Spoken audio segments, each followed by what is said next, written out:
We'll be discussing chapter 4 from Devraj today. Chapter 4 is also part of second unit of your course, which is on economic growth models.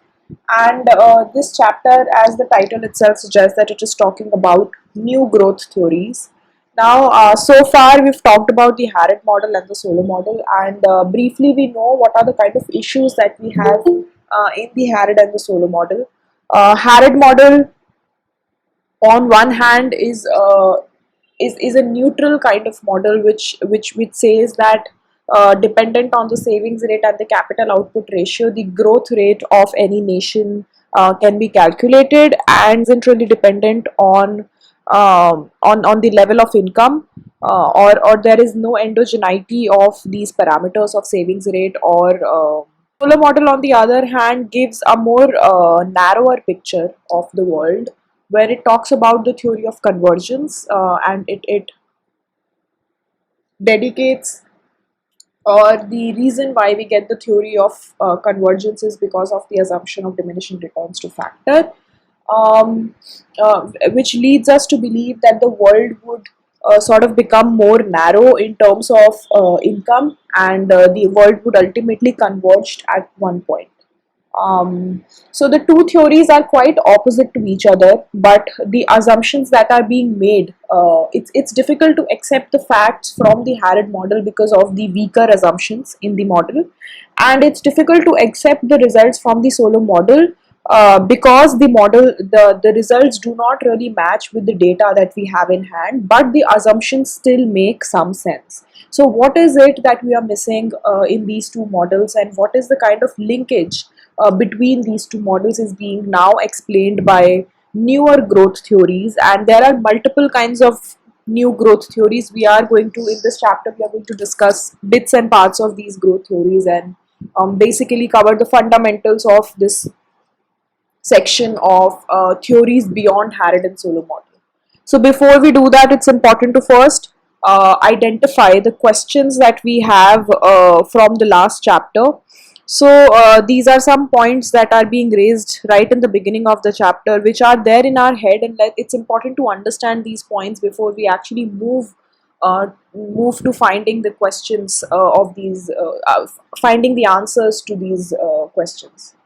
So the first point is that while the Solow model gets some of the predicted correlations, how do we reconcile the huge observed differences in per capita income with the more modest predictions of the model? We can exaggerate the theoretical predictions only at the cost of ascribing a constancy of economic returns to physical capital that physical capital simply doesn't possess. So, as I just said, that the Solow model predicts, it presents a more modest prediction of the world, meaning that it believes in the theory of convergence, and while it believes in the theory of convergence, in reality we see the opposite happening. We see that the standard deviation of per capita income of the economies across different time periods has in fact been increasing. There has been greater extent of inequalities in the world economy, and larger disparities are there in reality in terms of income. So, how do we reconcile the empirics, the reality, with the very modest, very narrow predictions of the model? One way we can do that is by believing, or getting rid of the assumption of diminishing returns to factor, and believing that the physical capital yields constant returns. But that is also not the right approach, because physical capital, this point was being also raised in the last chapter, that we are far from the world of automation where the physical capital works by itself. Physical capital would definitely lead labor or other input in the current situations, and in the presence of uh, fixed quantities of labor, the capital would tend to give you diminishing returns. The physical capital will tend to give you diminishing returns. So we also can't believe or buy the fact that physical capital is yielding constant returns. So that is one problem. The second is that can we be satisfied with a theory that assumes differences in key parameters without explaining these differences? In particular, the endogeneity of these variables with respect to the very features that they seek to explain may be of crucial importance. So one thing that Harrod model misses out is, and in fact Solow model to a certain extent also misses out on this fact that we do not explain the parameters which are considered to be responsible for growth in a specific model. So for example, in Harrod model, we consider savings and population growth rate as the key parameters affecting growth. But we do not endogenize them. We do not try to understand what exactly affects savings and population growth rate. So we know that savings and population growth rate affects income per capita, but we do not know what affects savings and population growth rate. So identifying the mechanisms that are affecting savings and population growth rate is important. In a way, we want to endogenize these variables in the model. And we did talk about how savings rate and population growth rate are endogenous variables and are actually dependent on per capita income of any nation. Similarly, in the Solow model, we believe that technical progress is responsible for the long run growth of per capita income, but we do not know what really affects technical progress. So we don't know the preconditions of these parameters, or the why these parameters are different amongst each other. We do not really talk about these factors, these parameters in detail in the theories, and it is important, as per the author, to understand the factors that are affecting these parameters. Then long run per capita growth may be well driven by technical progress, but this doesn't mean that technical progress falls on societies like manna from heaven. Human beings, through their conscious actions, determine the rate of technical progress, and if this is so, such actions should be part of explanatory theory and not simply black boxed. Moreover, is it reasonable to assume that new technology, once discovered, flows easily from country to country? What are the consequences of dropping this assumption?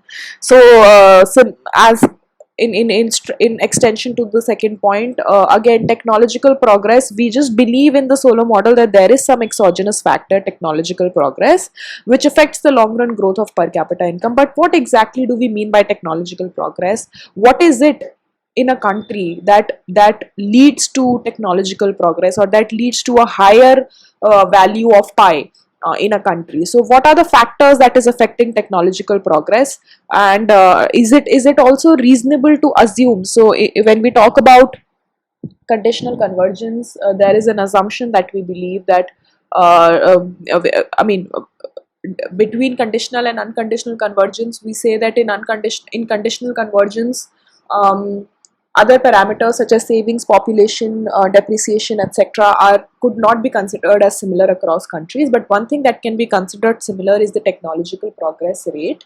Um, but again, that assumption, and we believe that that is true because information is freely available, and it flows from one country to one country very easily. So we can assume that the rate of technological progress in the world will be same.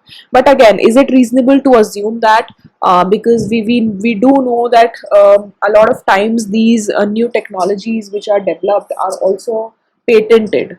So is it really true that we do have a free flow of information from one country to one country? And what if we drop this assumption? What if we say that the technological progress is not freely available and doesn't flow from one country to one country that easily? So what are the consequences of this assumption? Finally, the fourth point: do capital and labor, along with smooth unimpeded flow of technical knowledge, tell the whole story of economic production? After all, if this were the case, we would observe enormous differences in the rate of return to capital between rich and poor countries, with poor countries having by far the higher return. And if we do not observe this disparity, it should be only because of an enormous flow of capital out of developed countries to developing countries.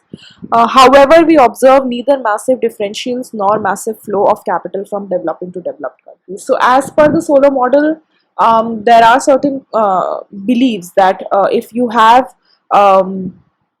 if you have smaller k, which is that you have small k, capital K, with respect to the labor, which is the scenario in poorer countries. Poorer countries usually do have a mass of labor, but they lack in terms of capital K.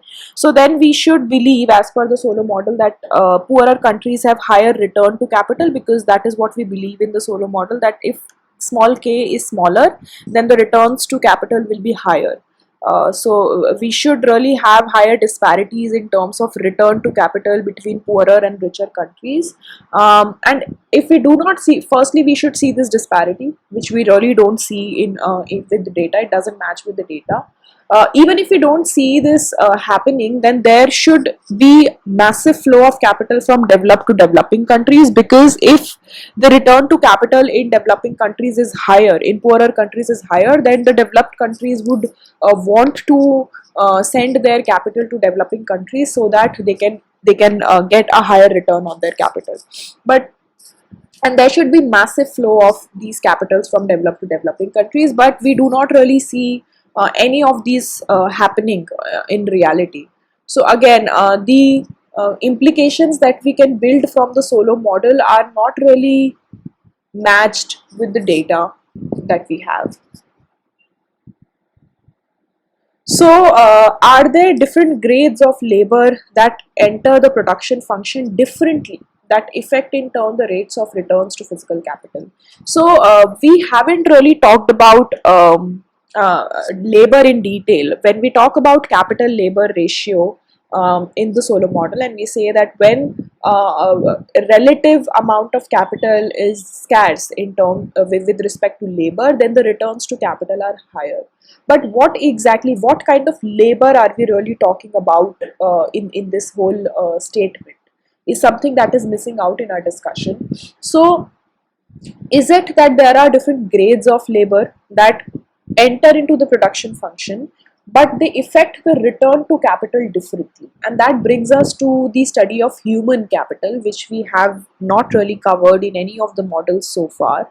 In this chapter, we will look at several recent theories very briefly. We are not going to cover one specific theory in detail. We are going to look at the broader ideas of several theories in this chapter, and we will try to make a sense of some of these issues. Obviously, you can't expect all the questions that we have just raised to be answered, but we will at least understand how from the Solo model we can try and make sense of the real world with these theories. And we will also appreciate by the end of our discussion that models like Harrod and Solo model are very important to read and understand, because it is only then we can understand the later theories that we are now in the we are now developing, or we are now talking about. So if Solo and Harrod model are the fundamental theories that we should all be aware of, and we should all be well versed with. Okay, so one thing that by far we can say is that the whole notion of convergence has been overemphasized. The whole notion of convergence that has been developed from the Solo model is actually overemphasized. In fact, factors that make for both convergence and divergence are likely to exist. So, when we talk about broad implications of growth theories, there are basically three implications. One is convergence, the other is divergence, and the third one is neutral. Now we know that Solo model is a theory of convergence, where we say that the per capita income of different economies will converge with each other and will come together. Harrod model, on the other hand, is a neutral theory, which doesn't really talk about how the growth rates will get affected with respect to the per capita income, and it doesn't really talk about whether incomes will converge or diverge. Divergence is when we talk about incomes going apart, that there will be greater disparities in across countries. But by far we say that factors both for convergence and divergence are likely to coexist. But which factor is more dominantly in the scenario decides the final effect. But definitely there are both converging and diverging factors in action, and moreover the final picture might look like a neutral picture, because both these converging and diverging factors are in action. But At the same time, when we talk about neutral, this doesn't mean that a model like Harrod model makes sense, because when we talk about neutrality of growth in Harrod model, it is reliant on the assumption of constant returns to capital, physical capital, which is not really true. So more complex combinations of different factors are at work, which leads to a final theory being a neutral theory. But this neutral is not similar to the neutrality that we discussed in the Harrod model. So that has to be kept in mind. Okay. So talking about human capital. Now, so far we've only discussed labor to be a single input of production, which is augmented by some pace of technical progress. Um, a number of theories have recently gone beyond this simple postulate. Uh, by investing time and money in education, it is also possible for these countries to produce a large stock of human capital. Now, this is another kind of capital that we are introducing besides the physical capital. Physical capital is the tools and machinery that goes into the production process. Human capital is the capital which is actually a form of labor that is skilled in production, labor that can operate sophisticated machinery, or labor that can create new ideas and new methods in economic activity. It is important to segregate these two kinds of labor. One is the unskilled labor, that is actually the kind of labor that we've been talking about in the solo model, and the other is the skilled labor, that is called as the human capital, that we are now introducing.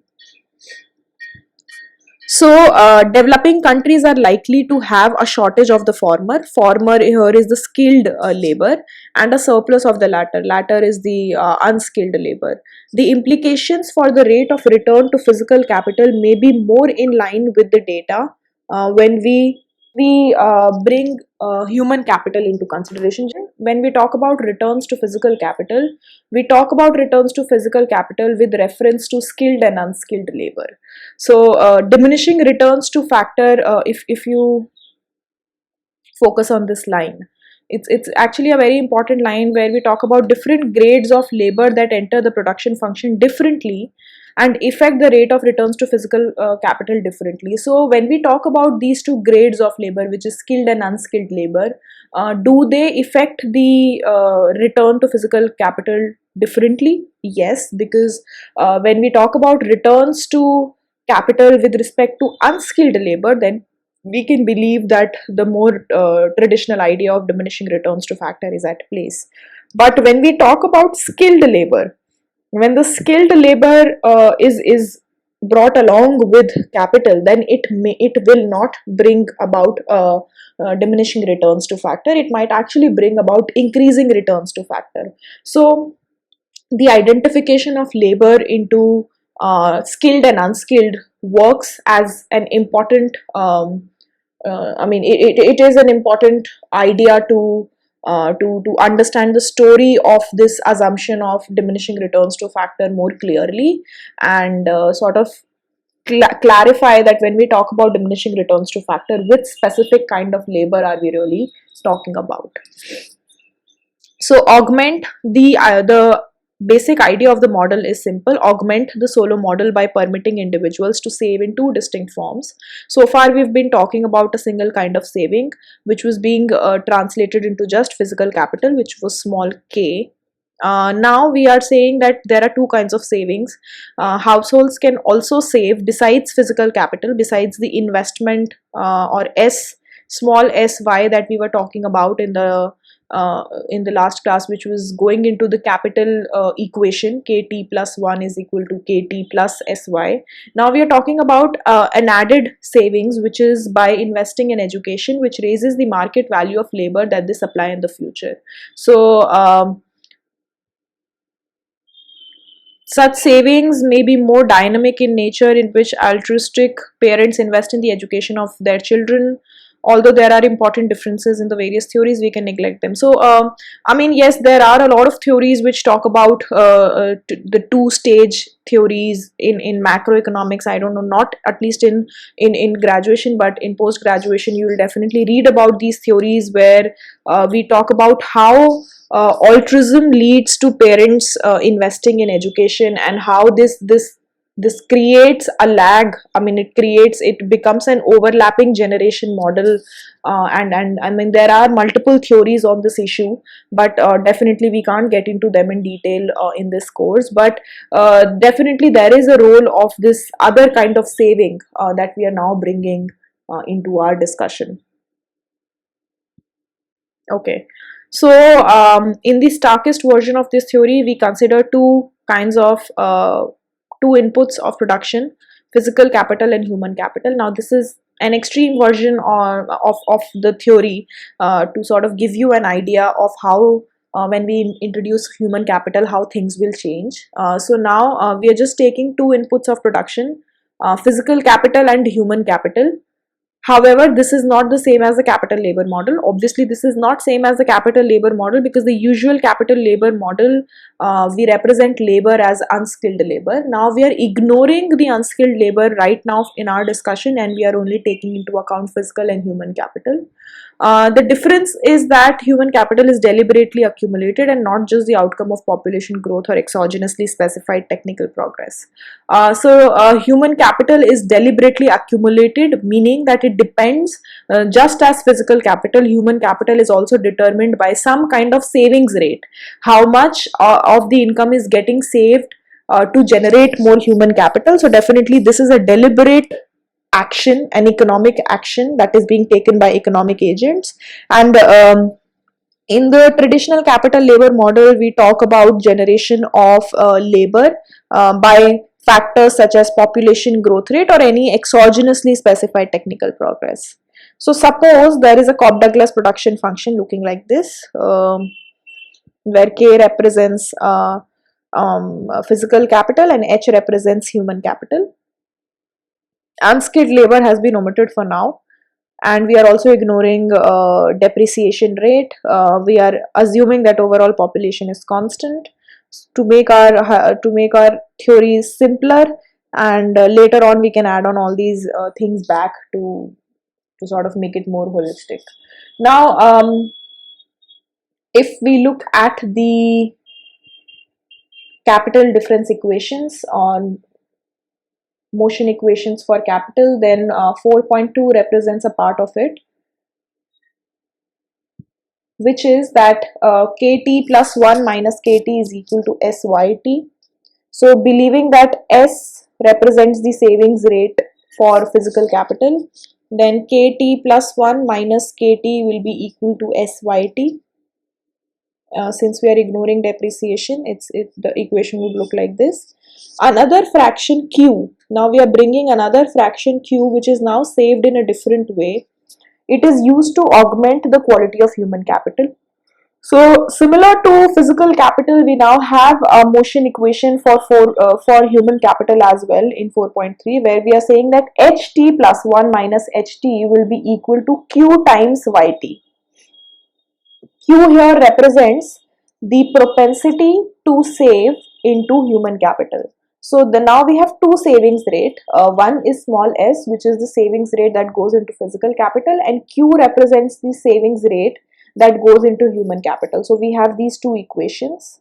It can be shown that starting from an initial configuration at date 0, call it h naught or k naught, the equations 4.1, 2 and 3 cause the economy to ultimately have all of its variable y, k and h growing at some common rate, and this rate is determined by savings rate as well as the propensity to invest in human capital as measured by Q.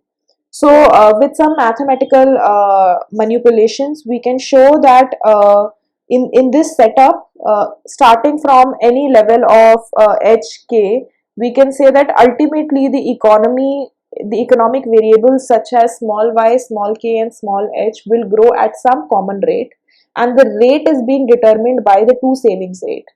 We will look at the appendix in a while, but let's first look at the theoretical constructs here. So and it is very easy to figure out what this rate is. So let R represent, this small r represents the ratio of human to physical capital. So we are introducing another parameter here, which is the ratio of human to physical capital, small h by small k. And we are dividing both sides of 4.2 by kt. So we are dividing the entire left and right hand side by k. So the left hand side will become kt plus 1 minus kt by kt, and the right hand side will become syt by kt, k. And if you simplify this, you will finally get this answer. So y we know is equal to what? S into k times alpha h times 1 minus alpha. So I am just replacing the equation for y here, divided by k. This will become s h 1 minus alpha, and if I take the numerator k into the denominator, it will become k 1 minus alpha. And we know that we've just defined r to be the ratio of h and k. So sh by k raised to the power 1 minus alpha, I can represent it as sr 1 minus alpha. And similarly, we can also calculate the growth rate of human capital. So if we divide 4.3 with both sides by ht and conduct the same manipulation, substitute the equation for yt, you will get the growth rate for ht, which is qr raised to the power minus alpha. Now we believe that these two growth rates are same in the long run, which has been proved in the appendix, and we'll check that how that holds true. So if we believe that the human capital and the physical capital are growing at the same rate, then these two values should be equal to each other. So in a way, we are saying that SR raised to the power 1 minus alpha is equal to QR minus alpha should be equal to each other, the growth rates that we've got from these two manipulations. And simplifying this, we'll get R is equal to Q by S. So we are just sort of taking R on one side and Q and S on the other side, and this is what we get. Now this equation 4.4 makes perfect sense because R is nothing but H by K and Q and S. So we are saying that amount of human capital with respect to physical capital is in sync with the ratio of Q and S, where Q represents the savings that goes into human capital and S represents the savings that goes into physical capital. So definitely this makes sense. The larger is the ratio of savings in human capital relative to that of physical capital, the larger will be the long run ratio of former to the latter. So this obviously makes sense that if Q is greater relative to S, then the ratio of H by K will also be larger. This value of R to further compute the long run growth rate. So we knew that the long run growth rate is SR 1 minus alpha, and R is Q by S from equation 4.4. So we are just substituting the value of R is equal to Q by S in this growth rate. So this will become S Q raised to the power 1 minus alpha divided by S1 minus alpha,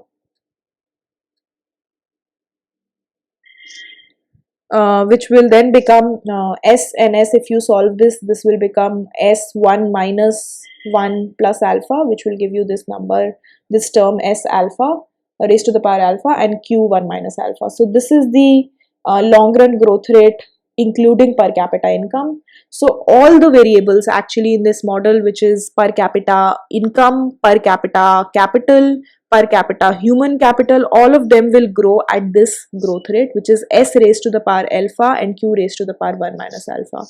Again, if you notice that we are talking about this growth rate believing that the production function is a Cobb-Douglas production function where y is equal to k alpha and into h1 minus alpha. So the growth rate that we've just got is valid for a Cobb-Douglas production function, and you will notice that in a Cobb-Douglas production function, the coefficients, the exponents here basically represent the importance of that factor into the production process. So alpha is the number that is being given, the exponent of k, and in the growth rate you will see that alpha is the exponent of s, and s being the savings rate of capital, it sort of is in sync with the production process, if you can verify. So small k is raised to the power alpha, and similarly small s is also raised to the power alpha in the growth rate. Small h is raised to the power 1 minus alpha, and similarly small q, which is nothing but the savings into human capital, is raised to the power 1 minus alpha in the final growth rate. So it's a very brief, maybe slightly incomplete model, but it is a broader idea of how human capital changes the scenario. It is obviously in the absence of a third a third factor, which could be an unskilled labor. But provided the given model, what are the kind of implications that we can have from these models are listed as follows. So firstly, it is perfectly possible for there to be diminishing returns to physical capital and yet no convergence in per capita income. So this was the main issue that we were struggling with, and we couldn't sort of identify the link to explain how in the presence of, because we definitely believe that there will be diminishing returns to physical capital, but at the same time we can't believe in the theory of convergence given the data that we have. So now with the introduction of human capital, we can say that it is perfectly possible for there to be diminishing returns to physical capital while at the same time not to believe in convergence in per capita income. If countries have similar savings and technological parameters, they do grow at the same rate in the long run, but there is no tendency for their per capita incomes to come together. Initial relative differences will by and large be maintained. This concept relates to the seemingly paradoxical finding that the world seems to behave in the same way that is roughly consistent with the Harry-Dumar model, even though the Harry-Dumar model with its assumed constancy of returns to physical capital is just not realistic. Note that physical capital does not include improvements in the quality of labor. However, it is quite conceivable that although there are strong diminishing returns to physical capital alone, there can be broadly constant returns to physical and human capital combined. Now, in the Harry-Dumar model, we sort of assume that there are constant returns to physical capital, but in that model, we do not define physical capital to include improvements in human capital, or we do not only talk about human capital when we talk about capital output ratio in the Harry-Dumar model.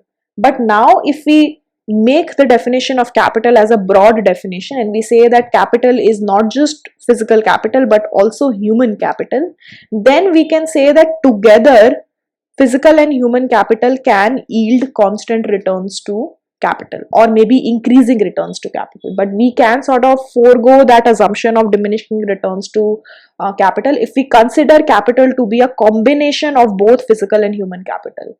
But if we look at physical capital alone, then we can believe that physical capital alone will yield diminishing returns to factor. But if we combine these two capital together, then we can accept the assumption in the Harrod model, which was that of constant returns to capital. But we cannot accept that assumption for physical capital alone. We can accept that assumption for a combination of physical and human capital. And this observation will sort of reconcile the fact that when we take human capital into picture, then there may not be convergence in per capita income, because now we are talking about not just we're not really talking about diminishing returns to factor when we bring human capital into picture.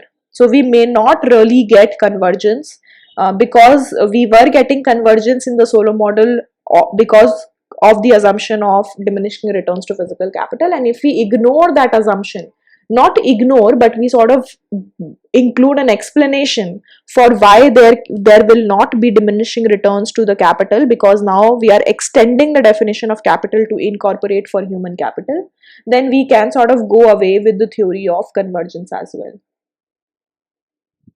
So definitely by categorizing capital into two kinds, we can bring a balance between the empirics and the theory.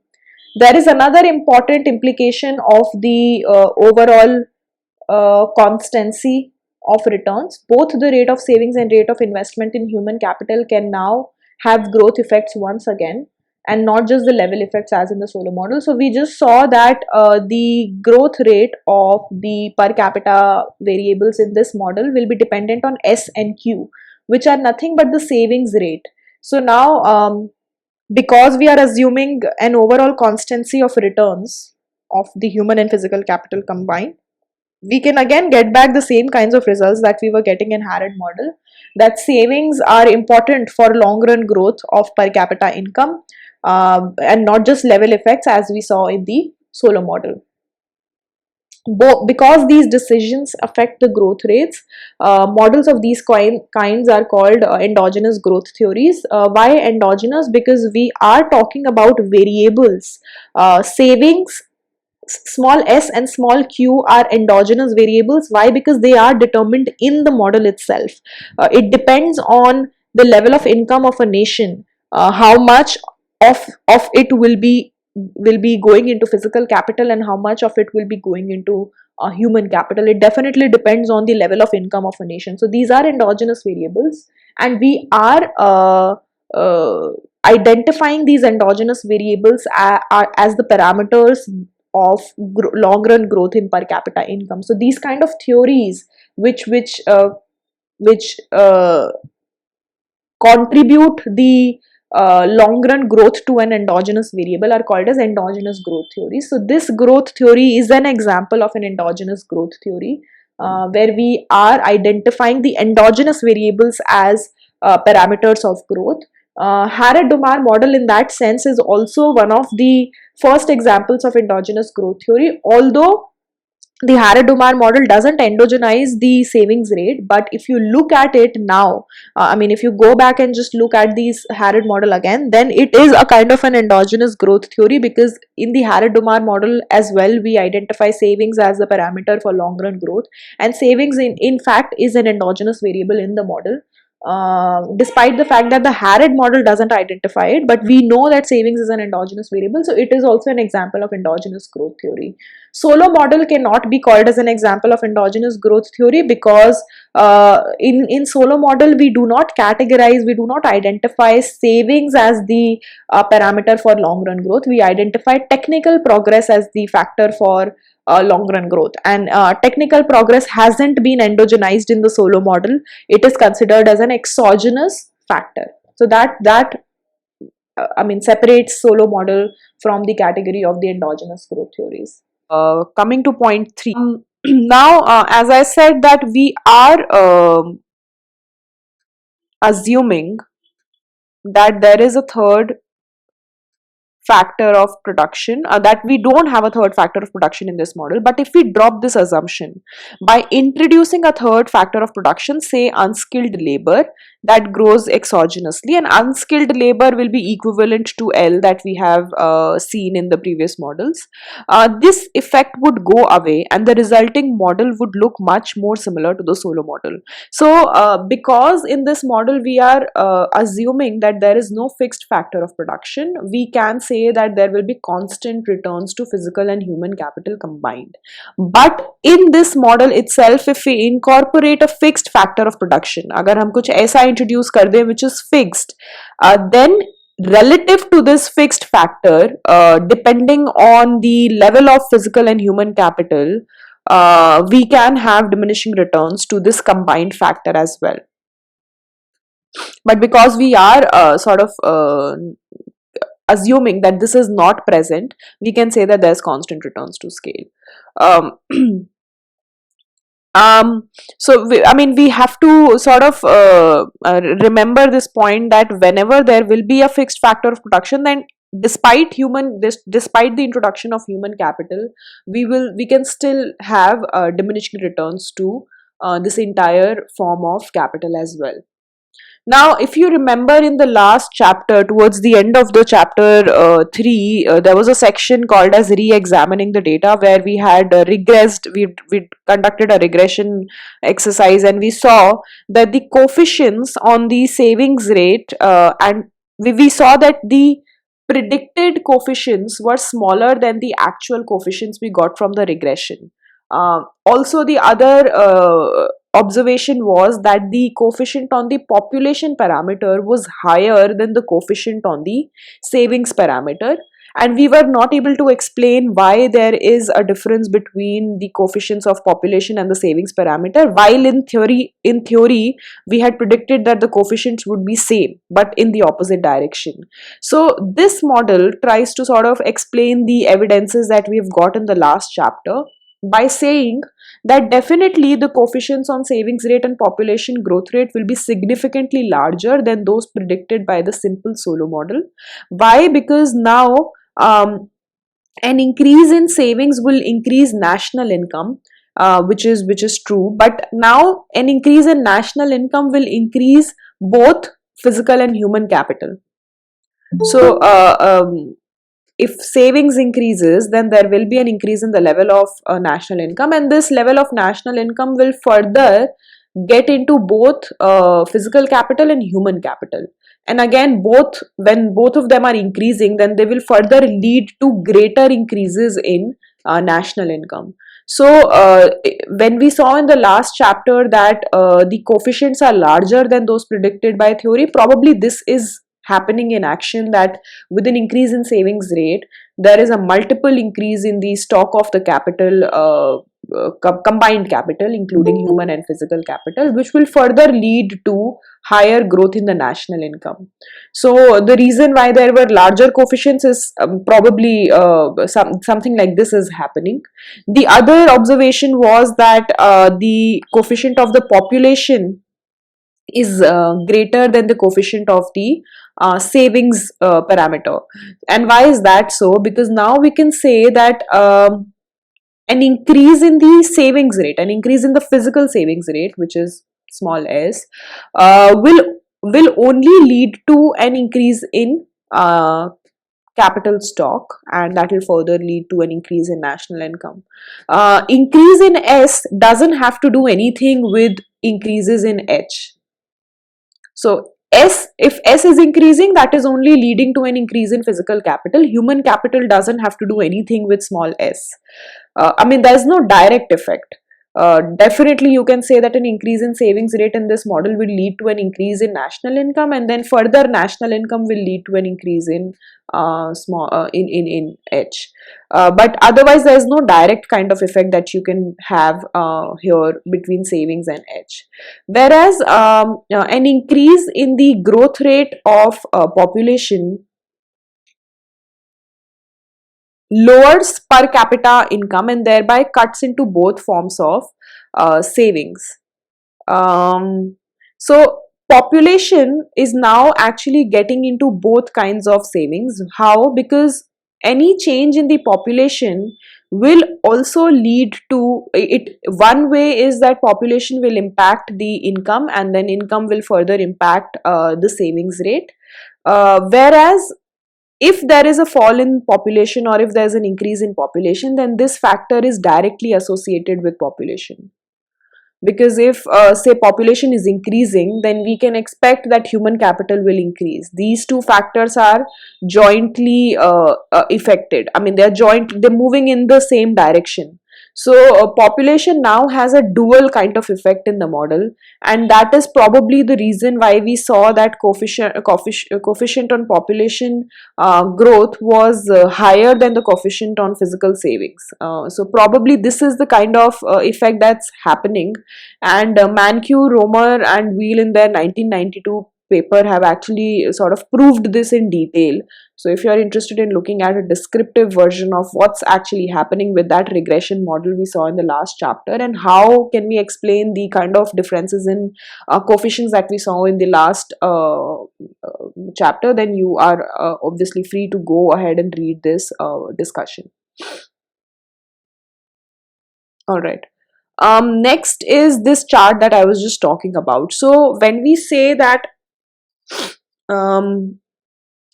say that now with the introduction of human capital in the model, we can say that there can be diminishing returns to physical capital without implying for convergence in the model.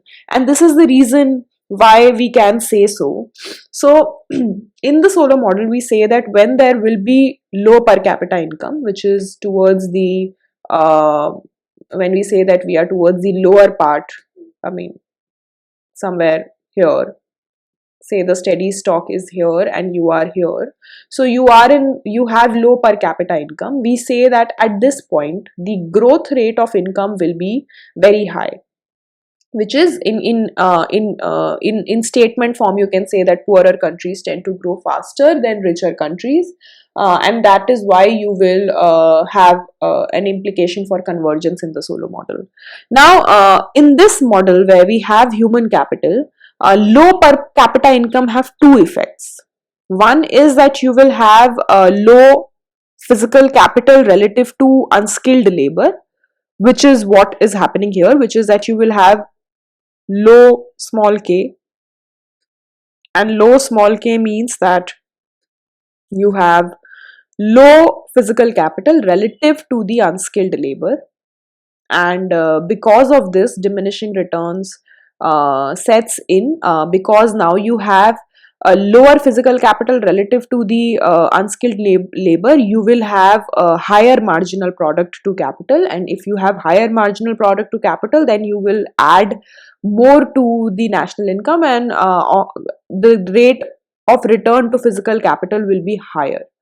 So you have a positive effect because marginal product of K is higher when there is lower physical capital relative to labor. The other effect is that if you have low per capita income, you will also have low human capital. Now, if you have low human capital relative to unskilled labor, then the return will be lesser, because human capital will sort of, if you have lesser human capital, then you are saying that there will be lesser advances. If there's lesser human capital, there will be lesser innovation in your economy, and hence if you have lower per capita income, you also tend to have lesser skilled population. You in relative to the unskilled population, the proportion of the skilled population will be lesser, and because of this lesser skilled population, there will be a negative effect on the rate of returns to physical capital.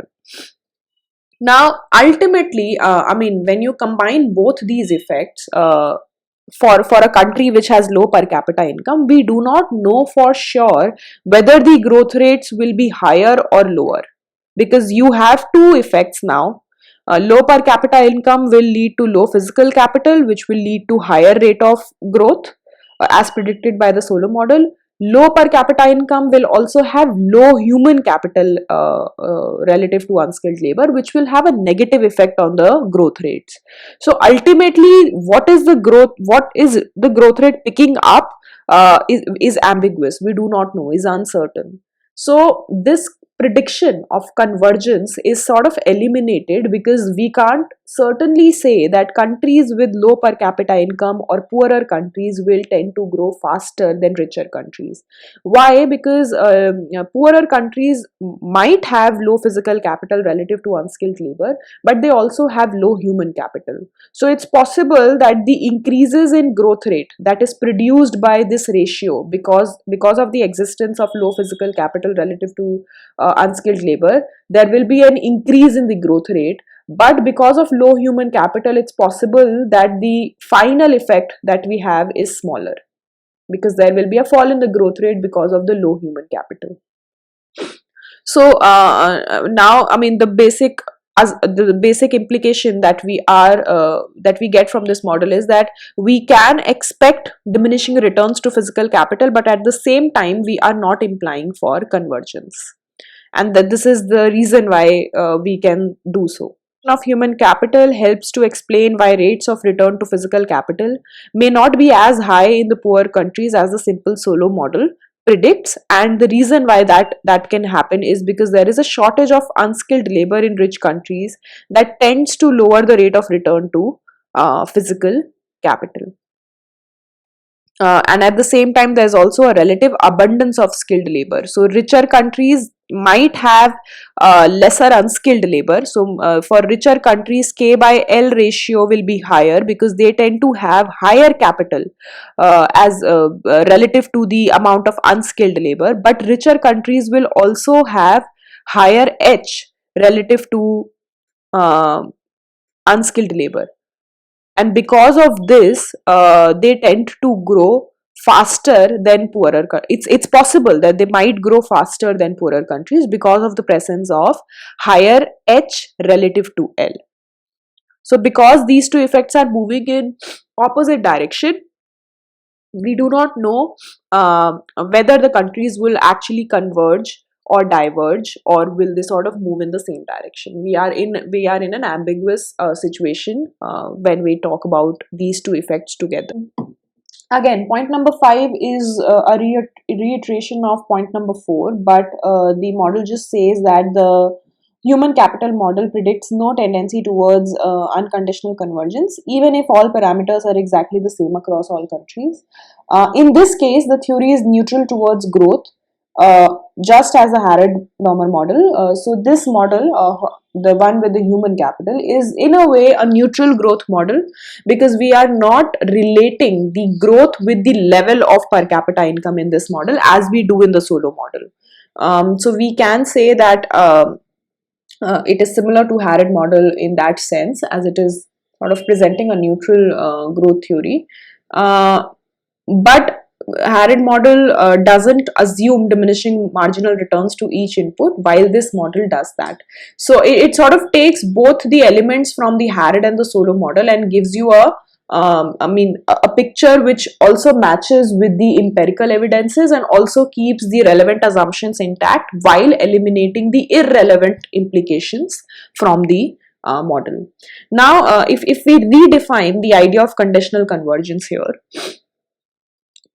so these are the 2 points that we can imply if we really have to talk about convergence. Then these are the two implications that we have for conditional convergence from this model. First is that conditional convergence after controlling for human capital. So two kinds of convergence are being talked about.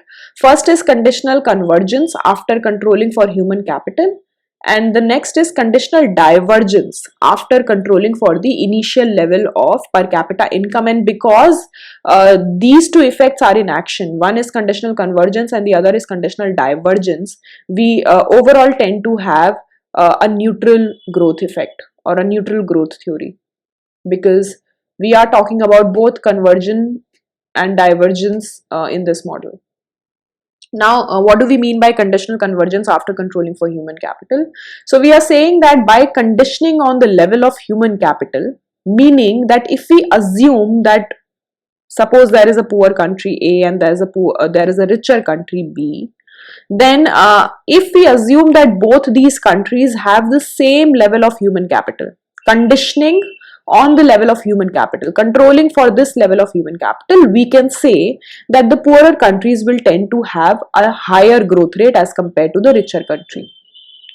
But now the condition is on the level of human capital. So we can still say that there will be conditional convergence, but we can only say that there will be conditional convergence if we believe that there is same level of human capital between A and B. So after controlling for human capital, we can say that the poorer countries will tend to grow faster than richer countries. The second is conditional divergence after controlling for the initial level of per capita income. So after controlling for per capita income, because this per capita income tends to give you results of convergence, right? So when we say that there's a poorer country, this one has a lesser level of per capita income as compared to country B, which is a richer country, then we say that country A will tend to converge because of diminishing returns to physical capital. But we are saying that if we control for the initial level of per capita income, then countries with human capital will grow faster. So there can in fact be divergence. Suppose we say that country A and country B share the same level of per capita income, or we've controlled for the per capita level of income. Then if country B has higher H or higher human capital as compared to country A, then the growth rate of country B will be higher than growth rate of country A, and that could actually lead to divergence between these two countries, because existence of human capital will create positive effects for the growth rate. So after controlling for the level of per capita income, then countries with higher human capital or more human capital will tend to grow faster. So these are the two kinds of implications that we have from this model. One is the implication of conditional convergence, and the other is the implication of conditional divergence. In the case of conditional convergence, we are controlling for the level of human capital because that is what the incorporation of human capital has eliminated the idea of convergence from the model. So if we control for human capital, then we can say that there will be conditional convergence in this model as well. While on the other hand, if we control for per capita income, if we assume that countries have the same level of income, meaning that they will also have same level of small k, then we can say that country which has a higher human capital will tend to grow faster than country which has a lesser human capital. So these are the two ideas that we build from these models of human capital. Now this section 4.3 is again a regression exercise to sort of prove these 2 points, 5a and 5b. So we saw in the last chapter a study from Barrow, where a plot of growth rates against per capita income from the Summer Heston data yields no evidence of unconditional convergence. Barrow then went on to see if this effect persisted when you condition for the different levels of human capital in different countries. So we saw that we didn't really get any empirical evidence for unconditional convergence in the previous chapter, but if we control for human capital, then do we see any kind of effects of convergence in the model, is what is being studied in this section. So we basically try to figure out a variable for human capital. Now I mean, in theory, defining human capital is simple, but when we talk about empirics, when we talk about data, identifying the correct and a reliable measure for human capital becomes a difficult task. So there are different possible options that we have: literacy rates, primary and secondary school enrollments, extent of vocational training, presence of research universities.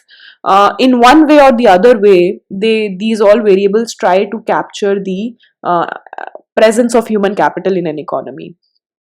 And using the data from UN, obtaining measures of school enrollment at the primary and secondary levels are easier, and these are the variables that are being used as proxies for human capital by Barrow in his paper when he is analyzing for convergence in these kind of models where you have human capital.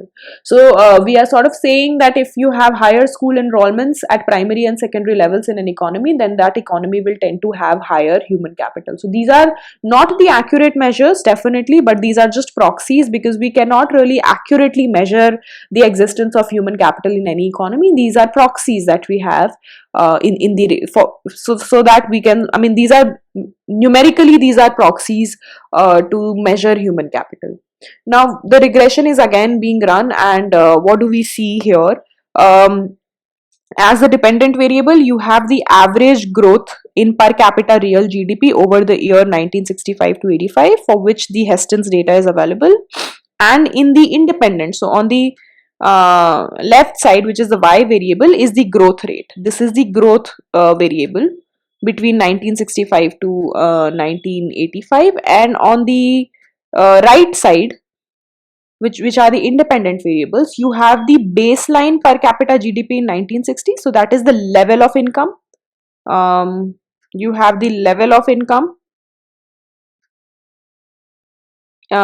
which is the baseline level of income, and you have another independent variable, which is the human capital, which is the prior enrollments, school enrollments in at primary and secondary levels, and then definitely you'll have the error term. So this is the rough kind of regression model that they are trying to run, and run this for different countries for which the data is available. Um, Recall that if we try to test for unconditional convergence, then this won't appear in the model.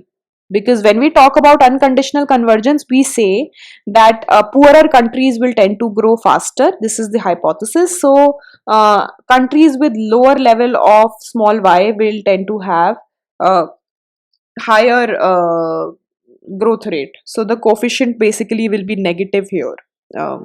So if we talk about unconditional convergence, then we will not have this human capital here. But because we are talking about conditional convergence in this model, we are controlling for human capital.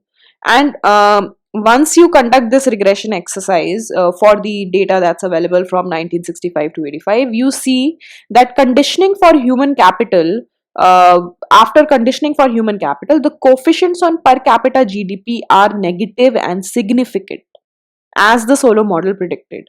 So if we control for this effect, if we control for the effect of human capital, then we see that this coefficient is negative and is also significant, because we are in a way saying that countries now have constant human capital. They don't differ by the level of human capital. If that is the situation, then definitely the predictions of Solow model will occur, and that is what we are getting from the data as well. And you also see that the coefficients of both the secondary and primary education variables, so these are not really this is not really one variable. You will have two variables, one for the primary enrollment rate and the second for the secondary enrollment rate, and you see that the coefficients on both these variables are positive and significant. So this C, which is the coefficient of human capital, is found out to be positive and significant, which is an evidence for 5b.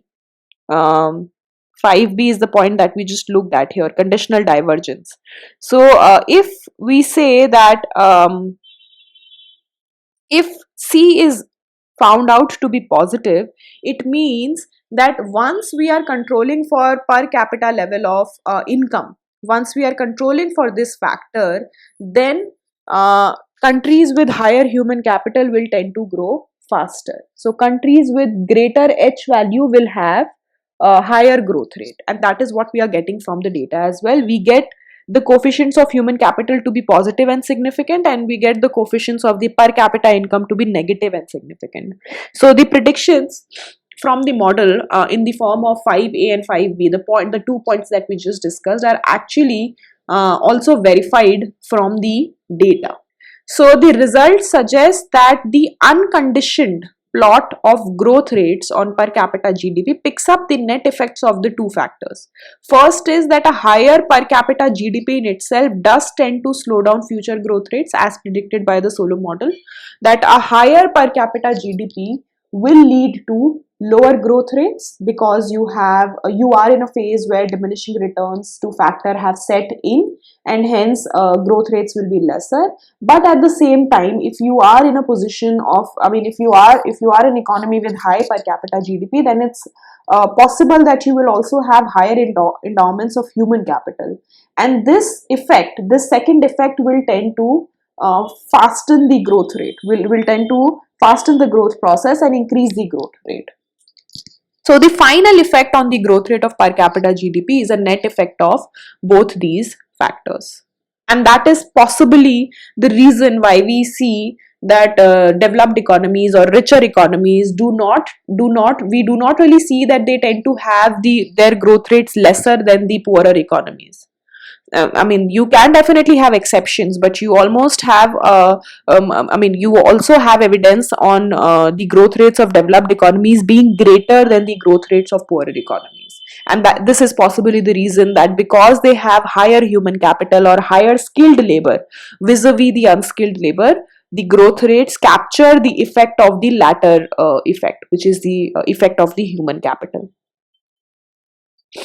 um, and then this paragraph basically talks about some examples. So Japan in 2016 is an example of this kind of model, where in Japan you had a low stock of physical capital, but I mean, for the case of Japan, both the effects were in the positive direction. So the economy had low stock of physical capital, meaning as per the first point 5a, if you have low stock of physical capital, then again you will tend to have a higher growth rate, because you are in that region where diminishing returns haven't really set in.